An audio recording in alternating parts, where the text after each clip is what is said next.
سلام. من یه دخترم که 16 سالمه. من وقتی 3 سالم بود مادرم رو از دست دادم. یعنی اینجوری بگم که مامانم توی خونه خودمون از دنیا رفت. بعد 2 سال بابام ازدواج کرد با مادر ناتنیم. خیلی خوبم. یعنی اینجوری که چون از بچگی باهاش بزرگ شدم بهش میگم مامان. این چیزی که تعریف میکنم حقیقت داره و حتی هنوز هم داره اتفاق میفته. از وقتی 10 سالم بود به فیلم های ترسناک خیلی علاقه داشتم و همیشه نگاه میکردم. بیشتر اوقات هم توی خونه تنها بودم به خاطر شغل پدر و مادرم. یه خواهرم دارم که همیشه دانشگاهست و معمولا خونه نیست.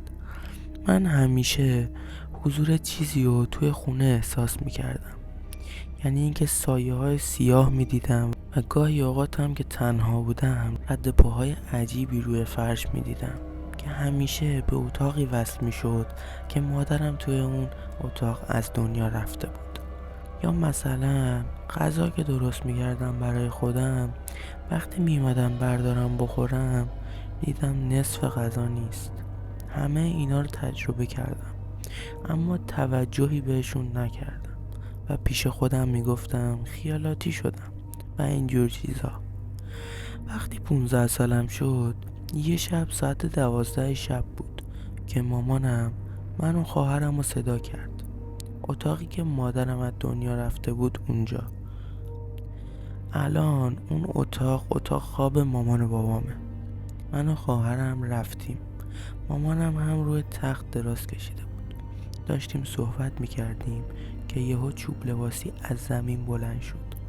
من و خواهرم با ترس در حالی که چشامون از کاسه اومده بود بیرون داشتیم به چوب لباسی نگاه میکردیم. اما وقتی مامانم اومد نگاه کنه چوب لباسی اومد روی زمین سر جاش. اما من و خواهرم همینطور به اونجا خیره مونده بودیم. این قضیه گذشت و مامانم فکر میکرد ما توهم زدیم.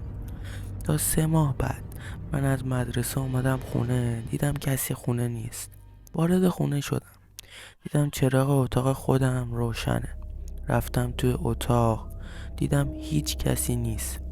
وقتی چراغ رو خاموش کردم گوشیمو برداشتم به مامانم زنگ زدم و پرسیدم کجا هستن و کی میان. گفتن بیرونیم و شب میایم.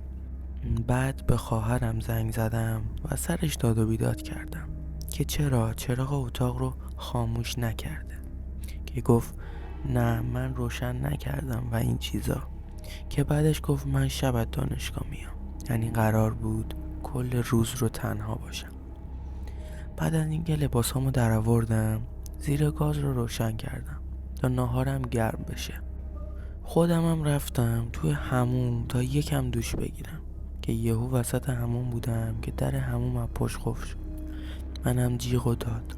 انقدر ترسیده بودم بعدش دیگه تصمیم گرفتم شیشه حموم رو بشکنم. وقتی شیشه رو شکستم دیدم اصلا در قفل نیست اما در باز نمیشد. سری لباسامو پوشیدم از حموم اومدم بیرون. انقدر ترسیده بودم که یادم رفته بود زیر گاز رو روشنه. وقتی بوی سوختگی غذا بلند شد رفتم زیر گاز رو خاموش کردم.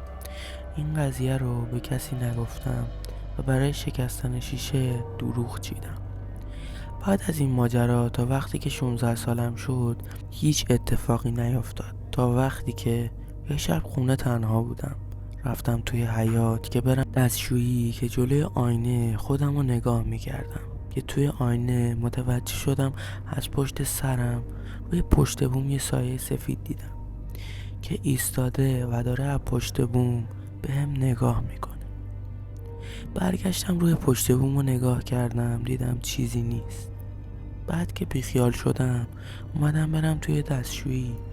یه سایه سیاه با قد کوتاه تا زانوهای من بیشتر نبود از زیر پاهام رد شد. منم از ترس رو زمین افتادم.